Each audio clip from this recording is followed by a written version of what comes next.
Je vais vraiment essayer de creuser en profondeur et vraiment afin d'explorer ce thème qui est une doctrine fondamentale de la vie chrétienne. Vous avez déjà entendu, vous avez déjà lu des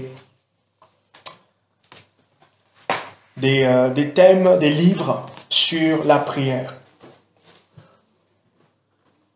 Ça serait pas du redondant,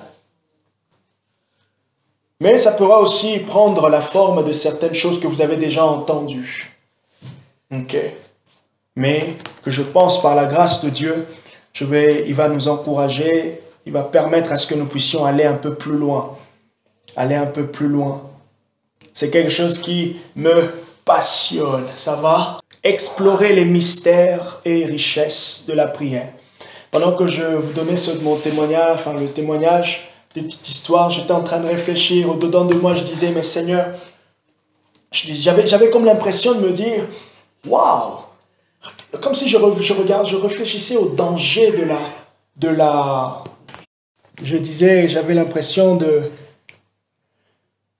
me dire, mais pas qu'imagine, tu passes à côté, mais juste, tu es là, tu fais tes choses, tu lis, tu étudies la Bible, mais tu ne touches pas le fond. Je t'avais partagé. Tu ne touches pas le fond, en fait.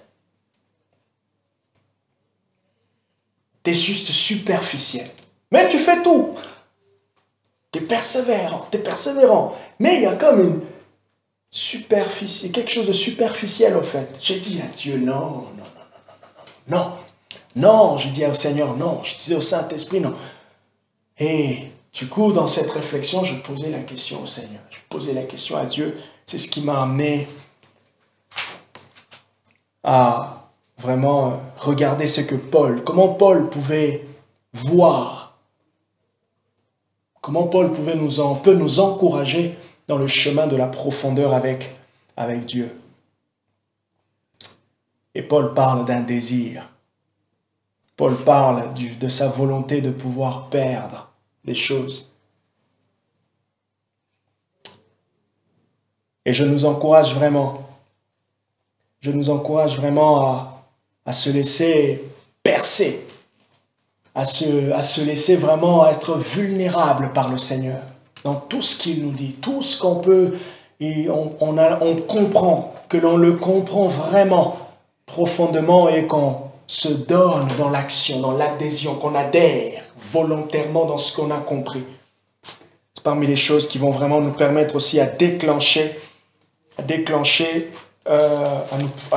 les choses spirituelles, mais aussi à nous emmener à vivre quelque chose de profond avec Dieu. Je nous emmène du coup dans Luc chapitre 1, plutôt Luc chapitre 11. Mon sujet, ma série, c'est la prière. Explorer les mystères et les richesses de la prière. Je veux nous donner 7 points concernant un constat que j'ai fait. Un constat que j'ai fait. Du haut de j'ai 32 ans, 21 ans de vie chrétienne. Et à peu près 15 à 16 ans depuis que je prêche la parole, depuis que je lis, depuis que je suis vraiment actif avec Dieu, depuis que je sers Dieu, tout ce que j'ai entendu, un petit résumé en 7 points, y compris sur la prière, y compris sur le témoignage des autres. Luc chapitre 11, je vais nous lire le 1er au 2e verset. Luc chapitre 11, le 1er au 2e verset. Pourquoi explorer le thème de la prière avec le livre de Luc? Parce que vous allez voir qu'entre Luc, Marc et Matthieu, sur les mêmes histoires, Luc amplifie, Luc ajoute que certaines expériences sont arrivées parce que Jésus était en prière. Certaines expériences sont arrivées parce que Jésus était en prière. Un exemple, Luc chapitre 9, versets 28 à 36. C'est l'histoire de la transfiguration. Luc 9, versets 28 à 36. Vous retrouvez cette histoire de la transfiguration dans Matthieu chapitre 17. Et vous retrouvez aussi la même histoire dans Marc chapitre 9.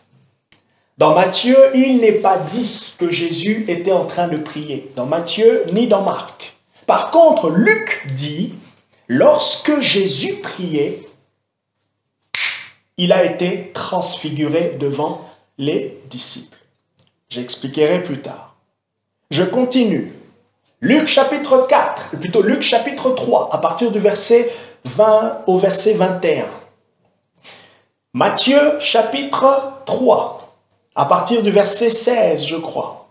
Lorsque Jésus se fait baptiser par Jean-Baptiste. Vous connaissez ce qui se passe. Lorsqu'il sort de l'eau, qu'est-ce qui se passe? La colombe descend et le ciel parle. Une voix se fait entendre du ciel. Dans Matthieu, il n'est pas souligné que Jésus priait. Par contre, Luc souligne que Jésus était en prière. Comme pour dire, puisque Jésus était en prière, le ciel s'est ouvert. Comme pour dire, puisque Jésus était en prière, spirituellement quelque chose se passait. Et c'est intéressant de remarquer que Luc, dans son évangile, donc dans ses livres, le livre de Luc ainsi que de Actes, il amplifie, il donne un sens au ministère de la prière. Il donne un sens au ministère de la prière. Ma prière est que notre vie de prière change. Ma prière est que notre perception de la prière change. Ma prière est que le Saint-Esprit remplisse nos cœurs de la soif de la prière. Ma prière est que nous puissions, puisque j'ai intitulé cela, explorer les mystères et les richesses de la prière, que nous puissions au fur et à mesure rentrer dans des pas nouvelles, dans des expériences nouvelles, dans une compréhension un peu plus profonde, je dirais pas globale, de la prière. Que notre vision soit renouvelée. C'est ainsi que lorsque nous avons l'intelligence renouvelée, on peut de mieux en mieux saisir et adhérer. Ma prière est que nous puissions grandir, devenir, avancer, être des hommes et des femmes de prière. Ma prière est que nous puissions simplement apprécier, lorsque je parlerai du ministère ou de la vie de prière de Jésus, que nous puissions nous aussi se dire, oui, je veux moi aussi aller dans ce pas-là. Ma prière est que l'esprit de prière, je parlerai aussi de l'esprit de prière soit l'esprit qui vous baptise, qui nous baptise tous. Arrêtons-nous un peu, réfléchissez. Prenez le sujet de la prière. Je me suis une fois posé la question, qu'est-ce que je n'ai pas encore connu et compris sur la prière? Qu'est-ce que je n'ai pas encore connu et compris sur la prière qui peut faire la différence?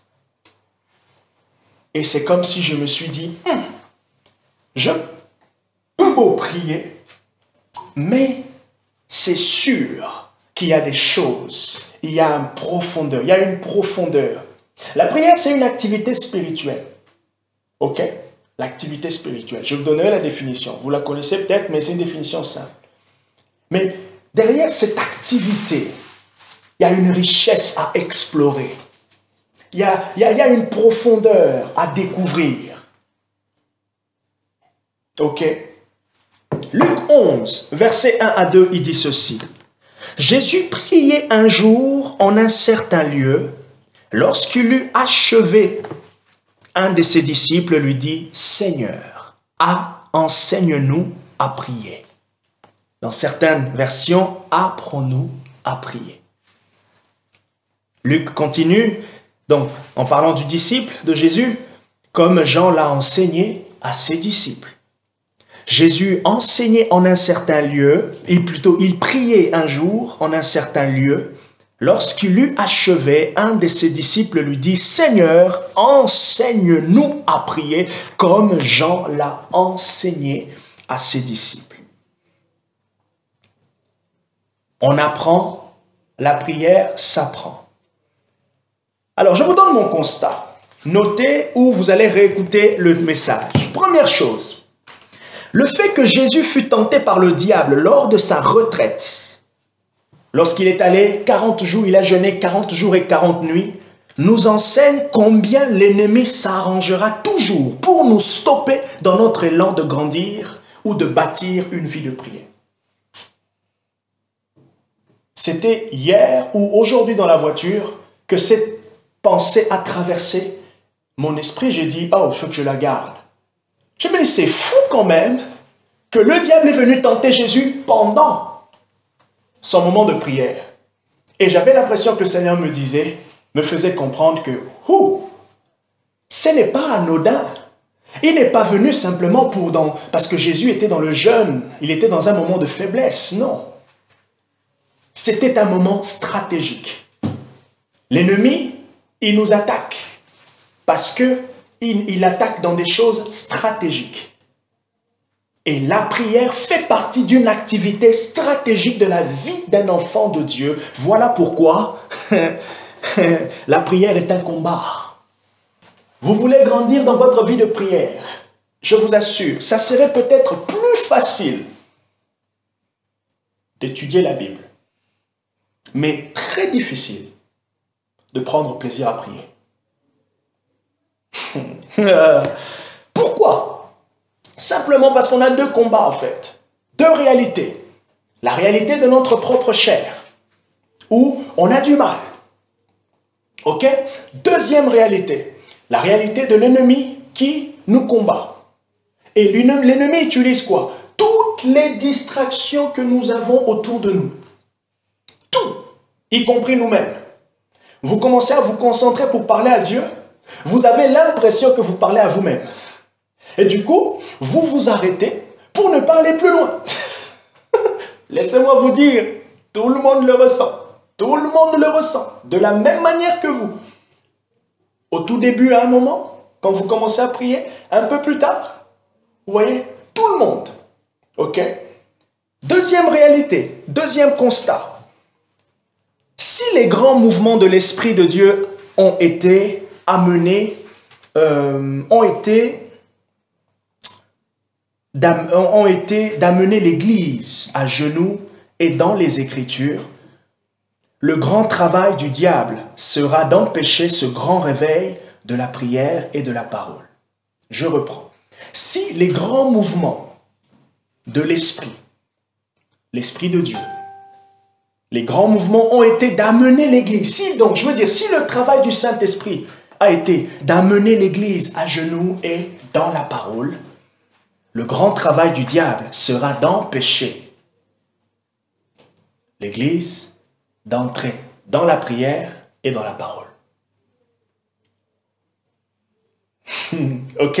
Troisième chose, les deux réveils dont l'Église a besoin, c'est un réveil de la prière et un réveil de la parole. Ce grand sursaut, je vous parle de progrès, aller de gloire en gloire. Après avoir dit « Seigneur, je veux », c'est vrai que cette déclaration, c'est aussi une forme de prière. Elle doit être accompagnée, soutenue au fur et à mesure par votre prière, par la prière de l'Église, par cette activité. Qu'est-ce qu'il est dit? Que la semence grandit. La semence, la parole, elle vient, elle est plantée dans le cœur et elle doit porter de fruits. Mais cette semence, comment est-ce qu'elle porte des fruits? Par un environnement, le soleil, de l'eau, du vent. Trois images pour manifester ou montrer le ministère de la prière qui, après qu'une personne a semé, il continue d'arroser. D'accord? Les deux réveils dont vous avez besoin pour progresser dans votre vie spirituelle, c'est une compréhension de la prière et de la parole. Lisez les histoires que vous connaissez de ces grands hommes de Dieu. Lisez les témoignages. Jamais, même quand vous regardez dans la Bible.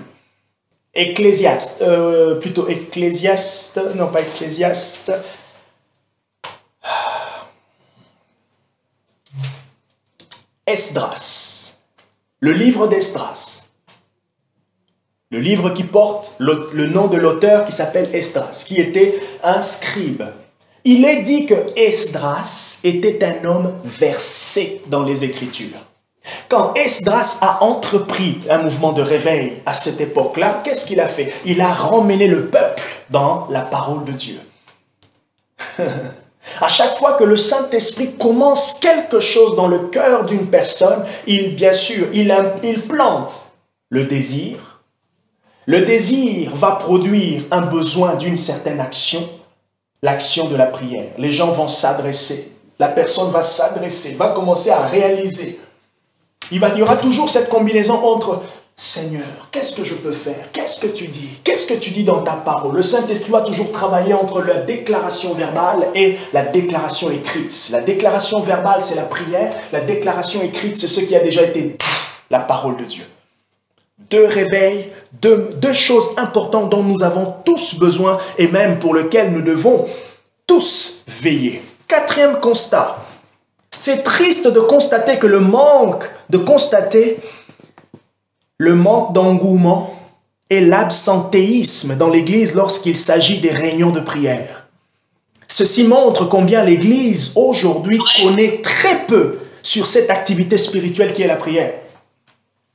On connaît tellement très peu sur la prière, même pour nous-mêmes, qu'on ne voit pas l'intérêt de participer à une réunion de prière. Mais aujourd'hui, si je dis concert, tout le monde sera là. J'invite d'un à moi là, j'aurai plein. Par contre, si j'invite à prier, il y aura moins de gens. Je ne condamne pas. C'est un constat. Derrière ce constat, ça nous montre qu'il y a quelque chose qu'on n'a pas saisi. Il y a quelque chose qui nous échappe.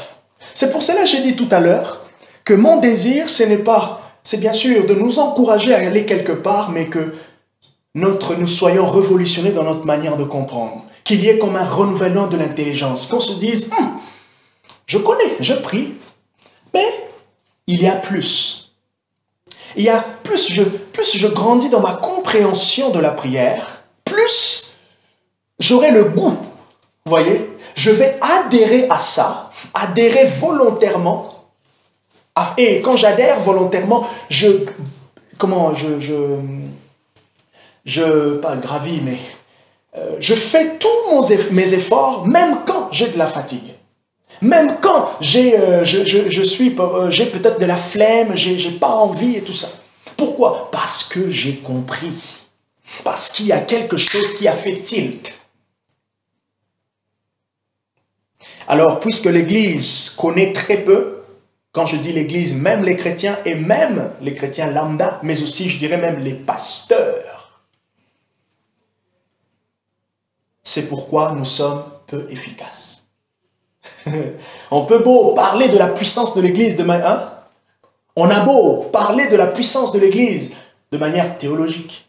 Ce sont des données, ce sont des vérités. Mais est-ce que on peut ressentir cette puissance spirituellement? J'enseignerai un peu plus tard un chrétien fort. La faiblesse de beaucoup. Et parmi les marques, quand vous souhaitez compenser, comprendre, quand vous étudiez la faiblesse de la vie chrétienne, de notre vie chrétienne, vous allez constater que il y a deux choses récurrentes. Quand il y a une faiblesse dans la foi, il y a deux choses. Il y a deux choses qui ne partent pas, qui sont là, qu'il faut régler. Deux choses, la prière et la parole. Soit la personne ne connaît pas assez les Écritures, et donc elle ne sait pas sur quoi reposer. Ou soit elle connaît les Écritures, mais elle n'a pas l'activité spirituelle, la prière qui soutient les Écritures, qui soutient en fait cet environnement de sa foi. Vous voyez un peu? Et du coup, des petits soucis spirituels qui peuvent arriver, les défis spirituels qui peuvent arriver, qu'est-ce qui se passe? On a du mal. On a l'impression d'être devant des murs. Le Seigneur veut que par là où nous sommes, que nous puissions avancer. Que nous puissions avancer. Et qui dit avancer, vous savez, Vous connaissez l'exemple de la tortue. Elle y va doucement, mais lorsque vous regardez son chemin, elle y va sereinement. Et sûrement, elle avance doucement. Tu fais des allers-retours, elle avance. Quand vous suivez, vous allez voir qu'elle est sur son tracé. Ok? Donc, Dieu veut que nous puissions avancer. Là où vous êtes, là où nous sommes, avançons. D'accord? Avançons avec ce que le Seigneur peut nous encourager. Parce que la semence de vie qui est en nous est appelée à grandir. 5e constat. Apprendre à prier, ça s'apprend. Plutôt, apprendre à prier, c'est apprendre à connaître Dieu et ainsi communier avec lui.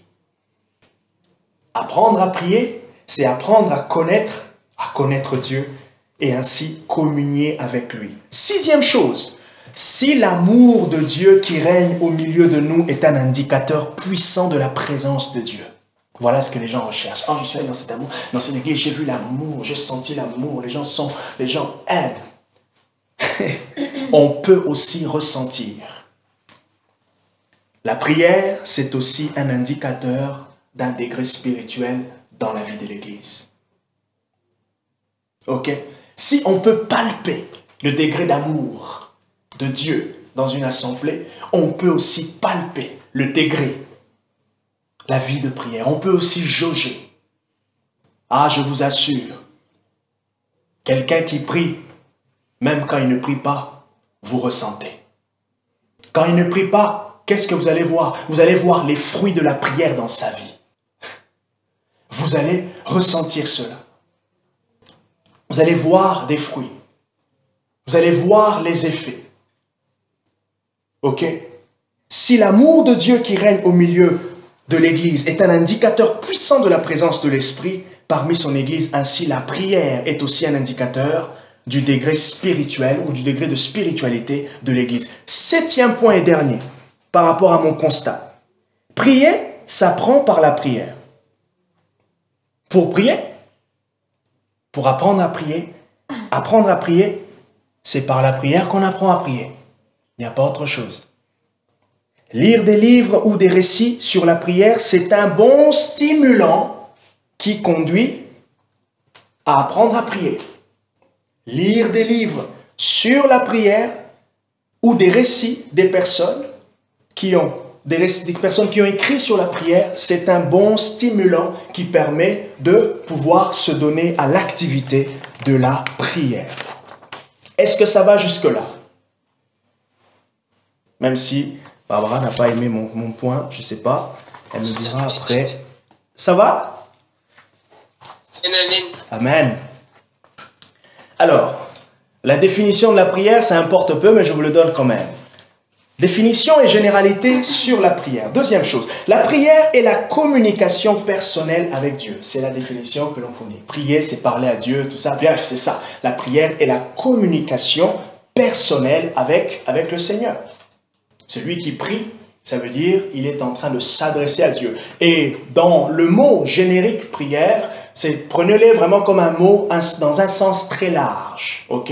Dans un sens très large. Et le sens très large, c'est que dans la prière, vous avez la prière d'intercession, vous avez la confession de péché, vous avez l'adoration, vous voyez, l'adoration, la louange, vous avez l'action de grâce, toutes ces choses-là, ça rentre dans le grand mot prière. Pendant que la personne est en train de louer le Seigneur, bien sûr, on peut dire aussi que la personne, elle est en train de prier. Même si il y a eu comme un petit débat ou quelque chose de ce genre, les gens disaient, au Congo, les gens disaient, il y avait une phrase, les gens disaient chanter, c'est prier 3 fois. Et ça se citait comme ça dans les églises, comme ça. Bien-aimé, chanter, quand tu chantes à Dieu, tu pries 3 fois. Tellement que ça se disait dans le milieu évangélique congolais, à une certaine période, les gens croyaient que c'était presque une parole biblique, au fait.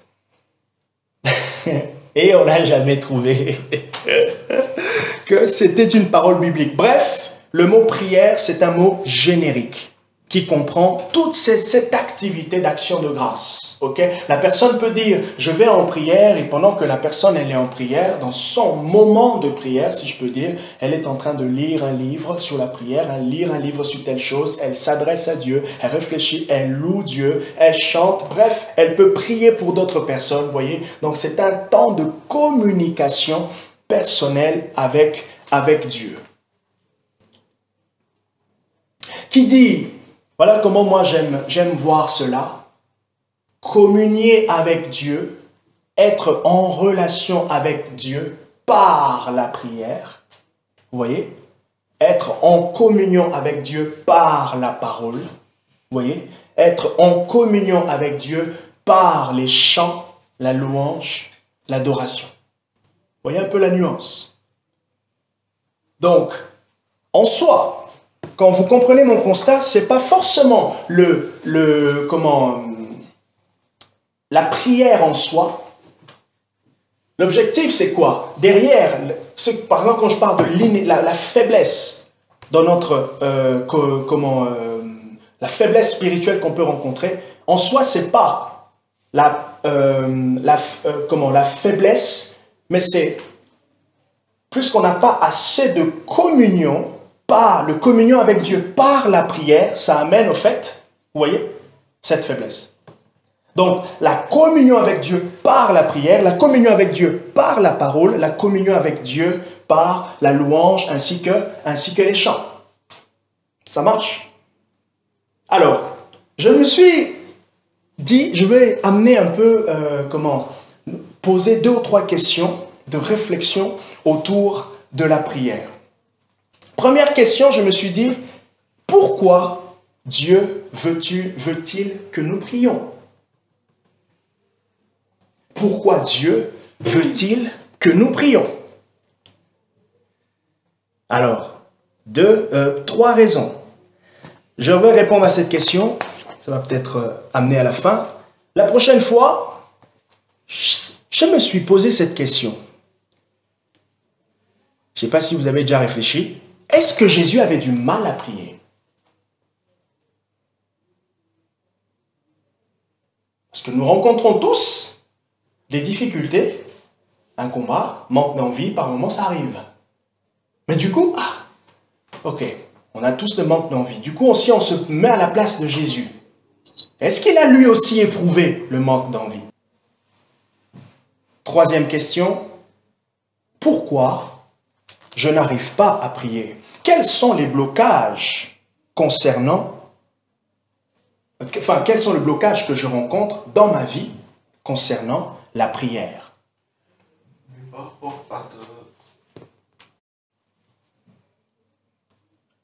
Première question, pourquoi Dieu veut que nous puissions prier? Ok? Pourquoi Dieu veut que nous puissions prier? 3 choses. Premièrement, Dieu veut que nous puissions prier parce que la prière exprime notre confiance en Dieu et un moyen par lequel cette confiance peut augmenter. Ça veut dire, quand je prie, quand je me donne à cette activité de la prière, qu'est-ce que j'exprime? J'exprime ma confiance en Dieu. Ce que je renvoie spirituellement, c'est que je suis en train de m'abandonner à Dieu. Je compte sur lui, voilà pourquoi je l'exprime tout mon désir. Je présente mon besoin. Mais maintenant, ce qui se passe aussi, pendant que je suis en train de le faire, ma confiance en lui aussi augmente.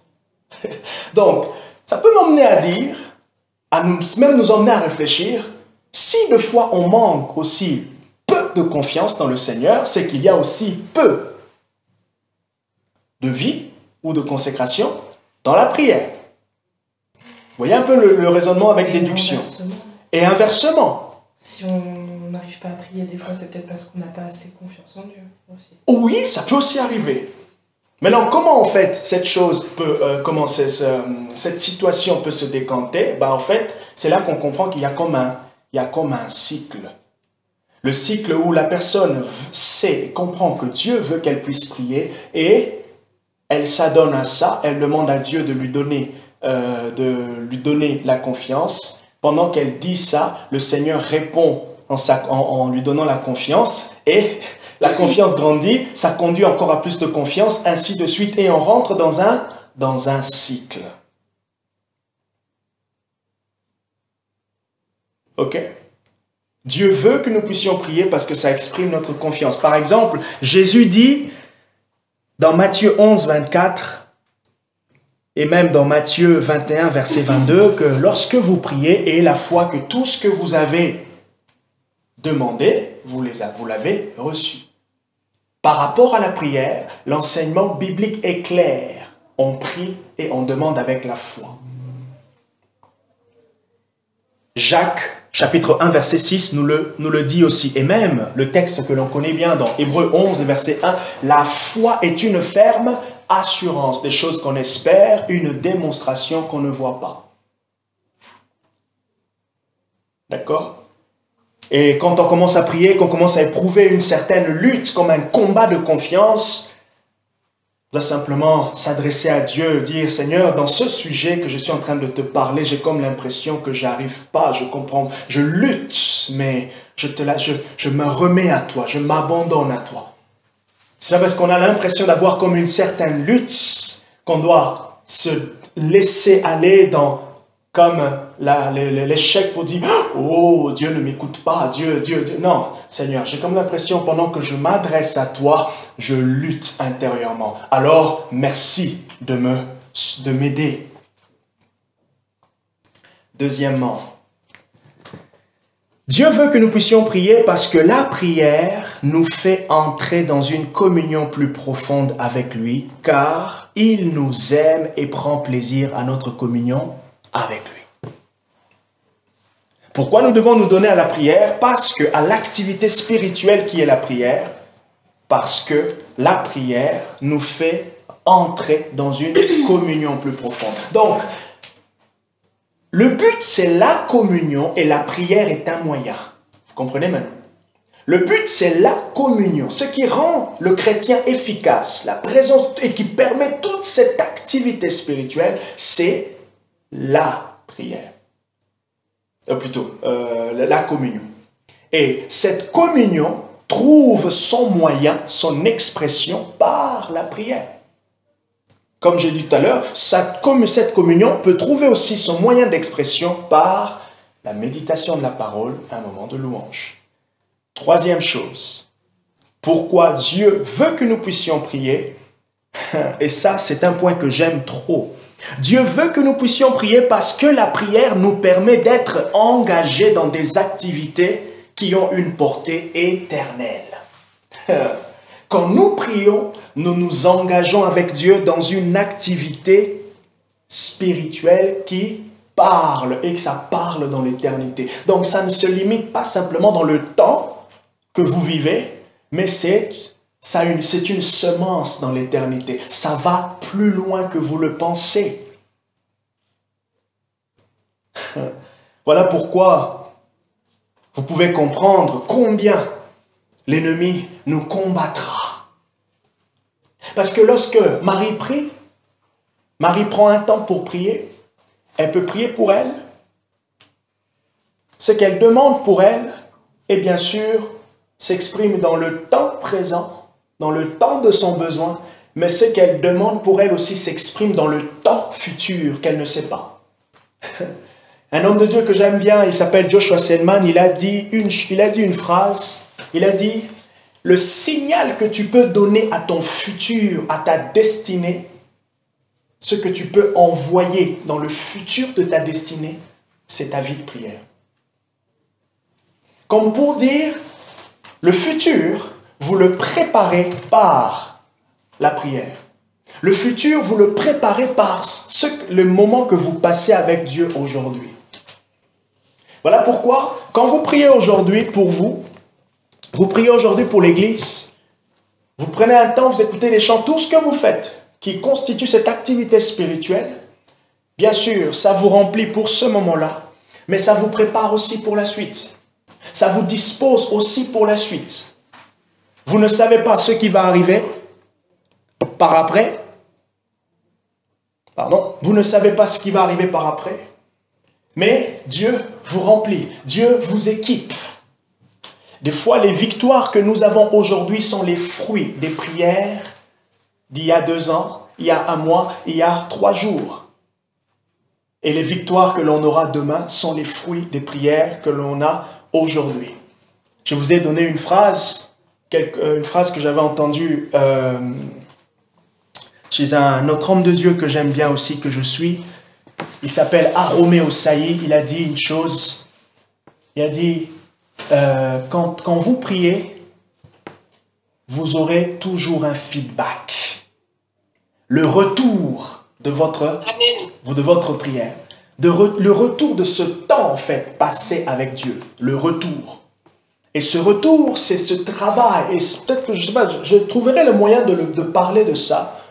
Et je vais peut-être terminer avec ça pour dire, vous savez, comme j'ai dit, l'objectif, au fait, c'est la communion avec Dieu. Et la communion avec Dieu passe par la prière.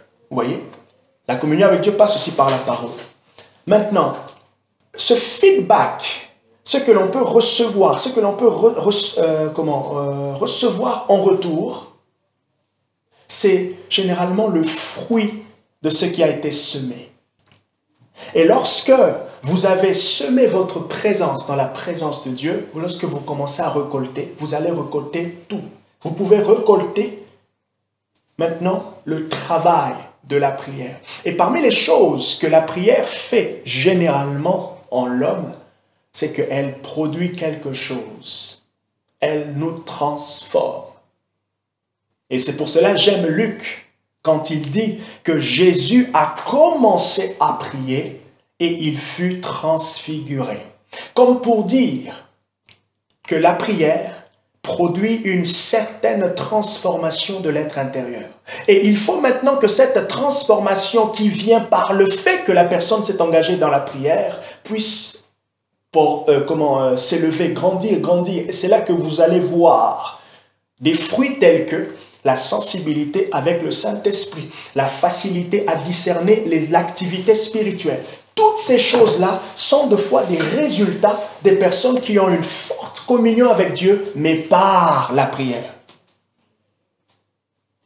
Et c'est totalement normal de remarquer quelqu'un qui n'a pas une forte communion avec Dieu par la prière, d'être aussi moins sensible au Saint-Esprit, d'être moins apte à certaines activités spirituelles. Hein? C'est pas cohérent. Quoi? Si t'as moins de communion, c'est que tu vraiment. Oui, c'est ce que j'ai dit, non? Non, t'as dit quelqu'un qui a une forte communion, mais qui prie moins. Non, c'est pas ce que j'ai dit. Si. J'ai dit ceci. Je ne sais pas si je vais répéter la même phrase, mais quand une personne se donne, quand la communion d'une personne avec Dieu, ok, cette communion qui se construit par la voie de la prière, ok, elle rendra au fur et à mesure, dans le feedback, le retour que cette personne aura, vous allez voir sa sensibilité au Saint-Esprit. Il y aura comme une certaine précision dans l'écoute de Dieu, une certaine intensification dans l'activité de Dieu avec lui. Il va travailler aussi facilement avec les dons spirituels. La personne aura une facilité à comprendre que Dieu est en train de lui parler.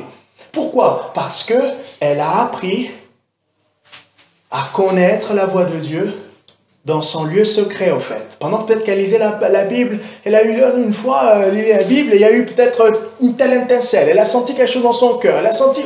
Bref, tout ce qui se passe, Dieu est le meilleur tuteur, ok? Dieu est le meilleur tuteur. Et tout ce qui se passe l'a construit. Et les mêmes choses qui se passent dans le secret, dans le même chose qui se passait dans le secret pendant que les gens n'étaient pas là, c'est aussi les mêmes choses qui vont aussi se passer dans le public. Dieu veut que nous puissions le connaître, lui, de mieux en mieux par cette activité qui est la prière. 3 choses. Pourquoi Dieu veut que nous puissions prier. Et je vais m'arrêter là. La prochaine fois, je veux maintenant explorer cette question que je nous ai posée concernant pourquoi Jésus avait du mal à prier. Et je veux aussi parler des blocages que nous avons par rapport à la prière et comment on peut y remédier. Et on va au fur et à mesure avancer et creuser et vraiment tirer tout ce que l'on peut sur ce sujet, qui est la prière. Que Dieu nous bénisse.